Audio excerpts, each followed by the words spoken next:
네, 안녕하십니까. 김농구 이강윤의 여론조사 대개보 7월 11일입니다.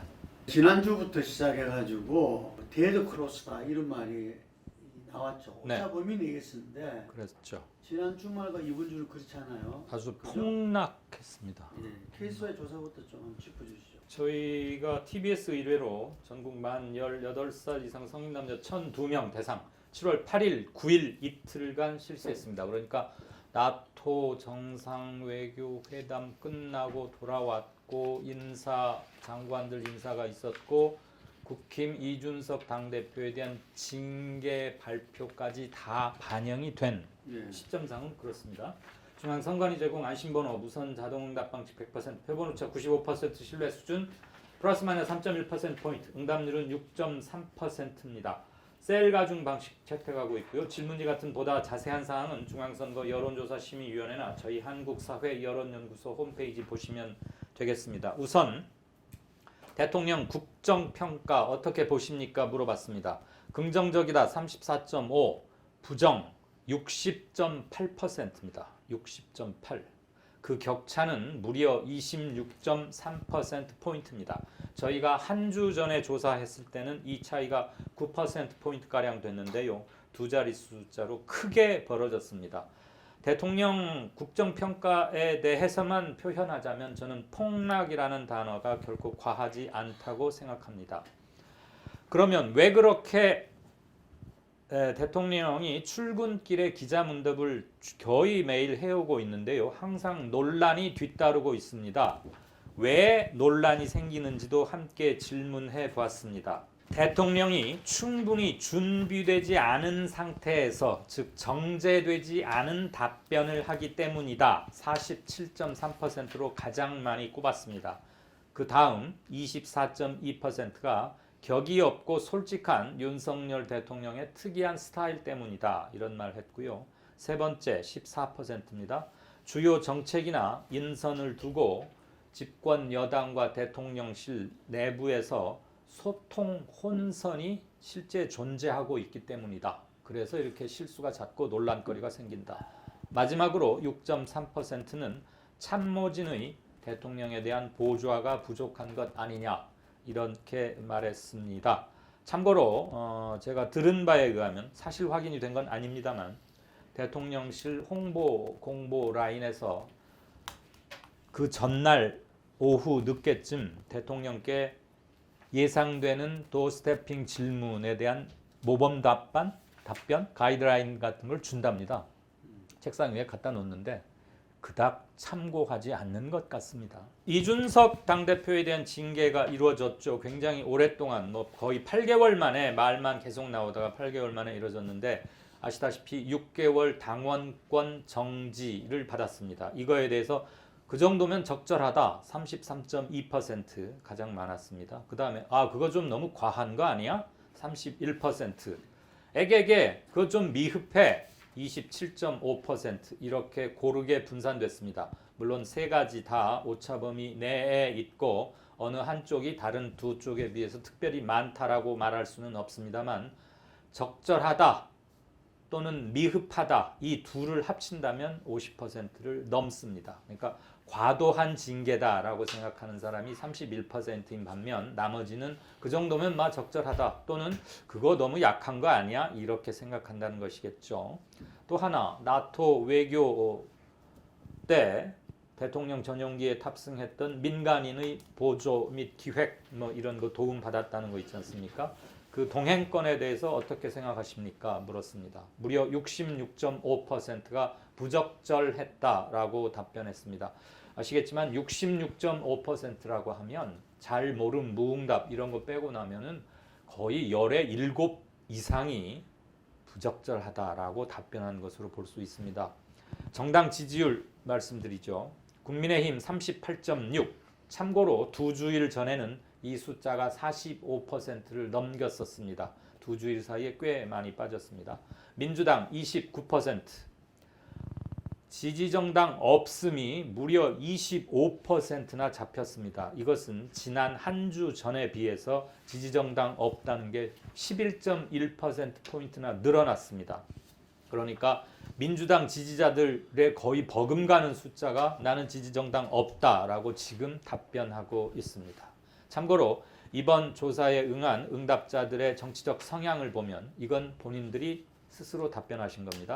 보수, 나는 보수다 34.8%, 평소보다 조금 많거나 뭐 평소 수준이라고 볼 수 있습니다. 중도 37.9%, 굉장히 늘어난 숫자입니다. 진보 19.6%.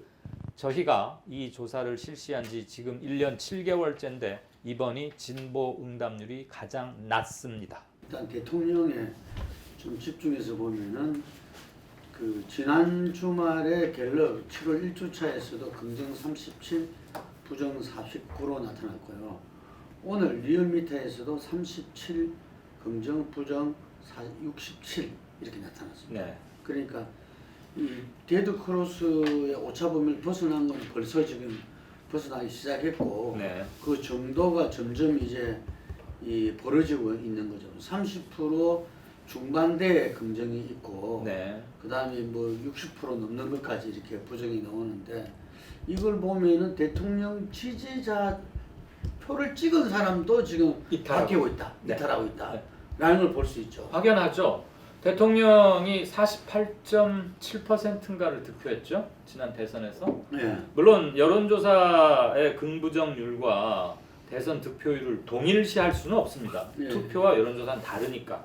그래도 약 48%를 살짝 넘기게 득표를 했는데 현재 긍정적으로 보고 있는 게 저희는 34.5%. 네. 저희보다 낮은 데도 있어요. 다른 곳에서는.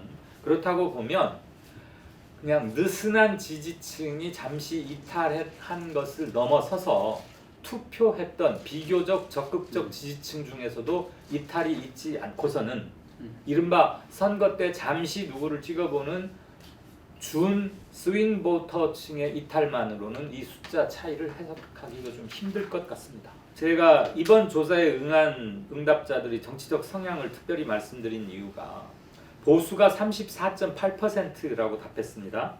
그런데 이번에 긍정평가가 34.5%가 나왔어요. 그러니까 자신을 보수라고 한 사람들이 거의 다 긍정을 찍었다고 하면 나머지 사람들은 전부 다 부정적인 평가를 내리고 있다는 얘기죠. 진보가 지금 굉장히 낮게 응답을 하고 있는데 진보가 평상시 응답률인 한 26, 7% 정도로 여론조사에 응한다면 긍정 답변, 국정 운영에 대한 긍정 답변율은 더 내려갈 가능성이 훨씬 크다.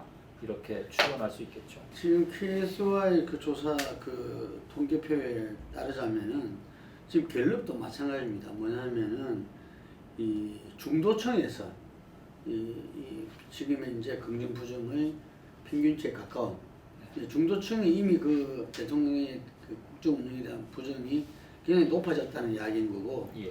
지역별로 보면은 대통령이 이 서울에서 네. 그리고 충청에서 이 지지가 상당히 기반이 됐었죠. 그랬죠. 지난번에. 투표 때는. 예. 그랬는데 지금 보면은 서울과 대전 충청이 상당히 역전됐어요. 맞습니다. 여기서도. 네네. 예. 그 지역별로는 그걸 볼 수가 있을 것 같고요. 저희 조사로는 2주일째 지금 계속 그 현상이 나오고 있습니다. 그리고 20대에도 보니까 네. 네.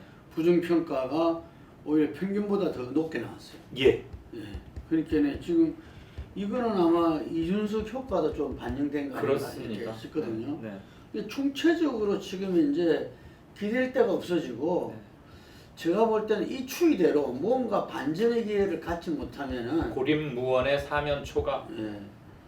이 20%대로 떨어질 수도 있다. 맞습니다. 그게 레임덕이잖아요. 그런데 20%대도 우리가 잘 알다시피 그래도 고정 지지층이 있는 대통령들이 마지막 떨어질 때 20% 하방선을 유지했던 게. 인데 그게 안 되는 대통령들은 그 밑으로도 떨어졌었죠. 이게. 그렇죠. 근데 그래서- 이게 문제는 취임 2개월이라는 거잖아요. 네. 참고로 네. 취임 2개월 때 전임 대통령들의 지지율은 작은 사람이 57, 8%였고 많게는 80%였어요. 다들 60%는 기본으로 넘겼었고. 그때 MB 같은 경우는 쇠고기 파동 때문에 광우병 파도 때문에 좀 확 내렸죠. 빨아졌었죠. 예, 했다가 다시 올라갔죠. 예, 예. 그래서 지금 아마 이 윤석열 대통령도 뭐 그 지지율에 자기가 연연하지 않는다. 인연하지 않는다. 오직 국민만 보고 가겠다. 그래서 뭐 혹자는 이 지지율이 민심을 나타내는 건데 그게 어폐가 있는 거 아니냐 이런 말도 하는데 어쨌든 간에 지금 이 가장 큰 문제가 인사 문제라고들 다 꼽고 있죠. 그 대통령의 그 통치행에서 가장 중요한 게 또 인사니까. 그런데 이 부분에 대해서 전혀 이 국민들의 어떤 민심과는 다른 이야기를 갖다 계속 하잖아요. 그리고 그 말하는 스타일이랄까, 네. 고른 단어, 사용한 단어에서도 굉장히 점수를 많이 까먹는 것 같습니다. 네. 이를테면 뭐 옛날에는 뭐 민변 변호사들로 도배를 하지 않았냐. 그다음에 이전 정부에서 이렇게 훌륭한 사람들 본 적 있느냐. 그다음에 물가 경제 문제 나왔을 때 물론 우리가 어떻게 핸들링할 수 없는 외생적 요인 때문에 경제가 힘든 건 맞습니다. 그래도 그거 뭐 방법이 없습니다. 이래버리면 저희가 참 빡빡하고 룸은 별로 없고 힘들지만 아무튼 최선을 다할 테니 여러분들도 조금 참아주시고 같이 고생 한번 해보십시다라고 말하는 것과 그건 뭐 기름값 오르고 그러는데 금리 미국에서만 올리는데 그 방법이 없습니다. 이래버리면 안 되죠. 근데 그게 제가 볼 때는 이 말의 문제만은 아니라고. 인식의 문제 아니겠습니까? 오늘 그 경제 민생 회의를 했잖아요. 대통령 주재로 네. 했는데 그 대책의 규모가 8천억이라 그럽니다. 예. 지금 이제 이 본인이 말했듯이 언제 어떻게 날아갈지 모르는 그런 위험한 순간인데 안식이 굉장히 좀 안이하다. 예. 인식이 굉장히 안이하다는 생각을 갖게 되는데 이것이 경제가 본인이 말한 대로 경제가 민생이 전부라고 이야기를 하는데 이 정도 준비를 하고 이 정도 대책을 하나 그래서 저는 도스태핑에서 이거 스타일 문제가 아니다. 예. 이래 보거든요. 예.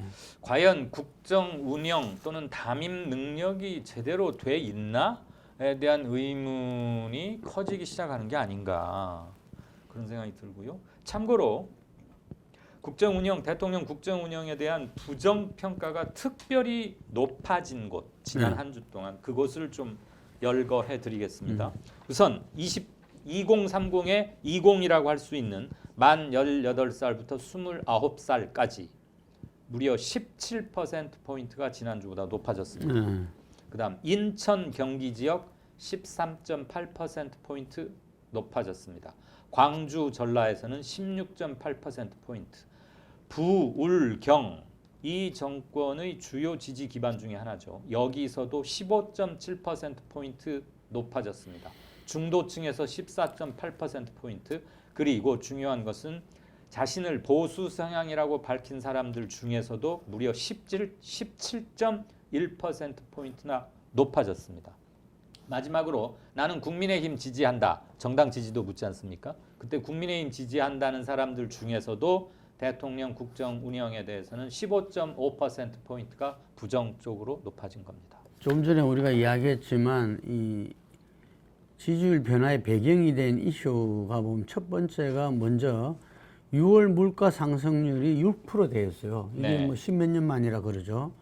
거기다가 인사 논란 그리고 그 또 이 경찰 네. 이 문제. 경찰국 만들면서 예. 통할하는 거. 그 다음에 나토 정상의 민간인 동행 논란. 예. 이것도 지금 끊임없이 제기되고 있어요. 예. 알고 보면 다 전부 다 김건희 여사 지인이라고 이렇게 나오는데 취임 2달째인데요, 지금이. 오늘이 딱 2달 아닙니까? 이게 지금 두 번째 또는 세 번째 일어나고 있습니다. 이런 일들이 첫 번째가 아니고. 이게 처음도 자기가 대통령 처음 해봐서 잘 모르겠다는 식으로 이야기를 했는데 예. 그럼 거기에 대해서는 완벽하게 했어야죠. 네. 그런데도 뭐 수행을 안 했기 때문에 별 문제 없다는. 그러니까 이 어떤 우리가 이 위기 관리에 있어 가지고 어떤 문제가 있으면 그 진상을 규명하고 거기에 대해서 자기가 제대로 사과를 하고 대책을 내놔야 되는데 지금 이거는 이 사과도 거의 한 적이 없어요. 네. 거기에 대해서 문제잖아. 그게 뭐 어떻다는 거냐. 그게 왜 잘못된 거지? 네. 그래서 국민들 다수가 이런 정도의 범위를 상식이라고 생각하고 있는데 서로가 생각하는 상식의 범주가 좀 다른 게 아닌가 이런 생각이 들고요. 거기에 이제 그 말도 많고 탈도 많고 온갖 의혹만 불러일으켰던 국힘 이준석 대표 성상납에 얽힌 증거인멸 교사 및 뭐 그런 거 있었지 않습니까? 그거까지도 딱 터지니까 이게 있을 수 있는 게 지금 한꺼번에 그러니까요. 일어난 지난 한 주일간이었다. 그 정도 같은 상황에서 30대 중반인 잘 커버한 건가요? 참 너그러우십니다. 네. 예. 그런데 이게서 이제 혹자가 이준석 문제 때문에 윤석열 지지도 영향을 미친 거 아니냐. 물론 그런 측면이 있죠. 있는데 있겠죠. 그게 메인은 아니다 이거지. 그럼요. 네. 그 점을 대통령실에서 잘 봐야 되는데 네. 이 남탄하기 딱 지금 알맞게 돼 있어요. 시점이. 근데 거꾸로 지금 이제 대통령이 국정 운영의 중심을 못 잡고 있으니까 예. 당이 이렇게 제대로 정리가 안 되고 예. 그 틈에 지금 이제 이 권력 다툼이 하고 있다. 저는 그 분석이 맞는 것 같아요. 네, 저도 동의합니다. 그리고 여당이 정책적 서포트 기능을 확실히 못하고 있다는 생각은 많은 분들이 동의하는데 어렵지 않으실 것 같고요. 조금만 거슬러 올라가 보면 이번처럼 인수위가 특별한 존재감이나 어젠다를 세팅하는데 실패한 인수위도 좀 못 봤다 이런 생각까지 좀 듭니다. 아니, 저는 그 점이 굉장히 중요한 부분인데 우리가 문재인 대통령이 이 탄핵 이후에 보궐로 되다 보니까 인수위 기간이 없었잖아요. 네. 2달이.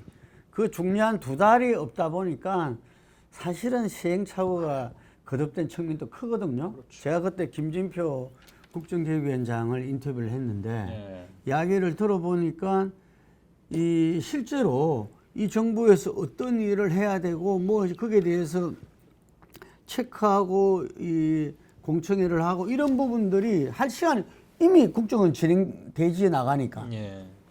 한계가 명확했다고 그러더라고요.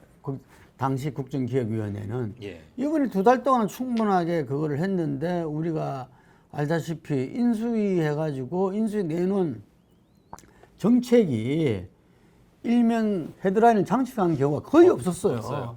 그냥 청와대를 용산으로 옮기는 것 말고는 없었어요. 머릿속에 남는 게 없잖아요. 네. 그런데 저는 안철수 지금 의원 같은 경우에도 이 좀 정말 얼굴 두껍다 생각해요. 자기가 인수위원장이면은 정말 이 기본으로 네. 새 정부의 정책이 설사 시행 과정에서 이런저런 문제는 있다 하더라도 정말 국민들이 그 바라는 그런 정책이 몇 개라도 내놨어야 되지 않느냐. 비전 하나만이라도 심어주면 그거 괜찮은 겁니다. 근데 그게 없었어요. 근데 중간에 이제 이 장관 인사라든지 뭐 이런 부분에 그 소외됐다고 예. 몽리를 한번 부리고 그랬잖아요. 그런 기억밖에 없는 거죠, 이게. 그래서 이 지금 여건으로서는 제가 볼 때 총체적이다. 네. 과연 누가 이 문제를 풀 수 있을 거냐, 당이냐, 혹은 또 차기 권력인 이 안철수냐. 물론 현재 윤석열 그 대통령이 풀어야 되겠지만 네. 어디 하나라도 마음 둘 데가 없다는 이야기죠.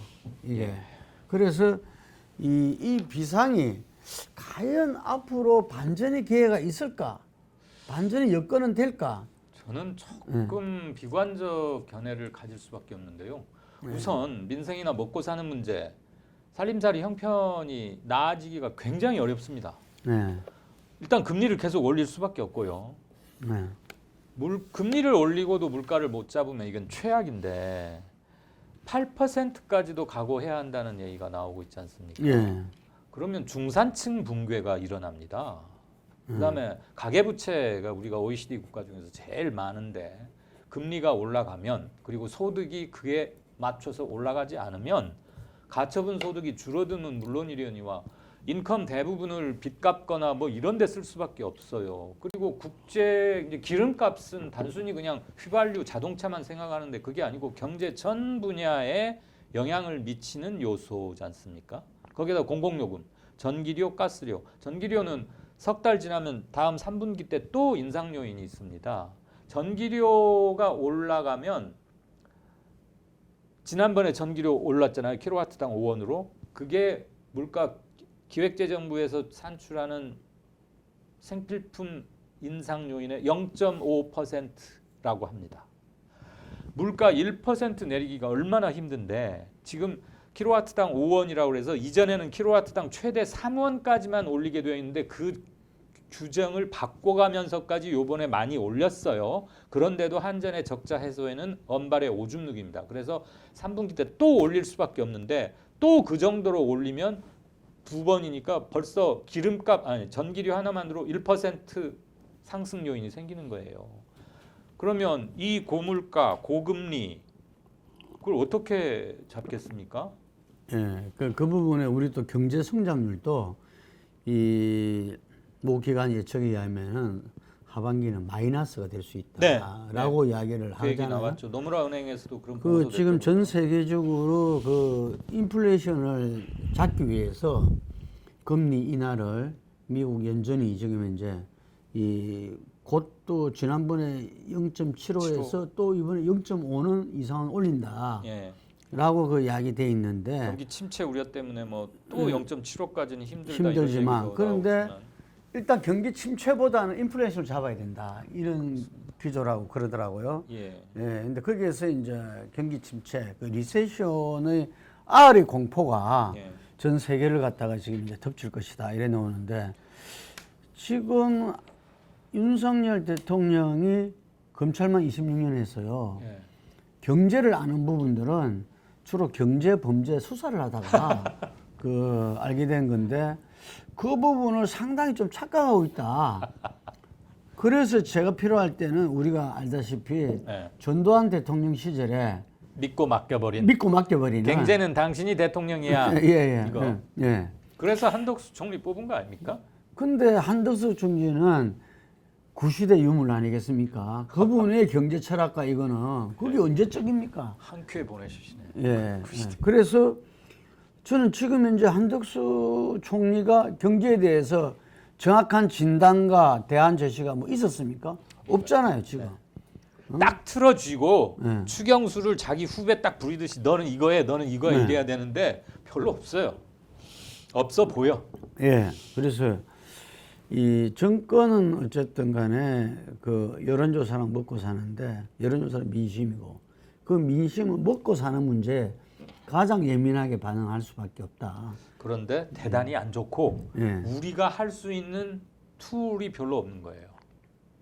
안타깝게도. 예. 외생 변수가 많다 보니까. 예, 그렇다고 보면 특별히 어디에서 포인트를 딸 때가 그렇게 자, 뭐 이제 도어 스태핑을 안 하신다니까 매일매일 기사거리는 좀 줄어들 수 있겠습니다만 글쎄요.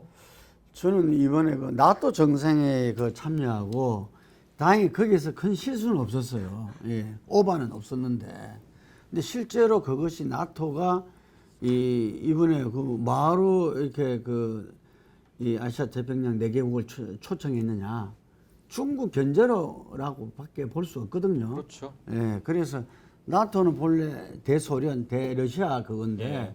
이번에 그것이 대중국의 어떤 미국이 그린 그림 예. 아니겠습니까? 그렇죠. 미국이 지금 러시아는 이미 자기들이 이렇게 장악할 수 있는 상대고 중국에 대해서 지금 대비하는 거 아닙니까 이게. 그래서 그런데 그 부분에 우리가 박근혜 대통령, 이명박 대통령 때도 국가 실익을 위해서 엄청나게 조심했어요.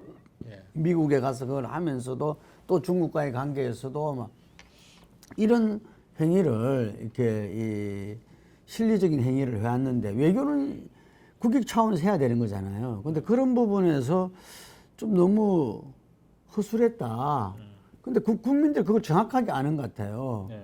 나토 정상회 같은 거, 이 외교적인 어떤 그걸 갔다 오면은 대통령 지지가 조금이라도 반등하는 게 기본인데, 그 직후에서도 떨어졌어요. 네, 저희가 지난주에 그걸 국민들한테 물어봤거든요. 실익 없었다, 성과 없었다가 과반에 육박했죠. 50%에 육박했습니다. 네. 어쨌든 간에 대통령이 필요하면은 정말 현재의 그 세계 경제 속에서 우리 경제를 살릴 수 있는 그런 팀으로 뭐 설사 지금 총리하고 장관을 갖다 그래 못했다 하더라도 지금 현재 이건 비상시기니까 그런 TF팀을 꾸려야 되지 않느냐. 그리고 본인이 그걸 본인의 아젠다로 채택을 해서 나 이거 하나만 확실히 하겠다. 나머지 정신 사납게 하지 마라. 뭐 이런 특유의 소탈한 말 잘하잖아요. 네. 그럼 그렇게 하면 사람들이 잠시 속이라도 좀 시원할 수 있잖아. 근데 그런 게 없어요. 그래서 그런 점을 근데 이제 겨우 2달입니다. 그러니까요. 이게 지금 우리가 비판을 하기에 앞서서 염려가 될 수밖에 없는 거죠. 예. 나라를 위해서. 아 우리 세금이 들어갔으니 당연히 염려가 되지요. 이거 네. 누구 미워서 비판하는 거 아니고요. 어쨌든 윤석열 대통령에게 응원을 보냅니다.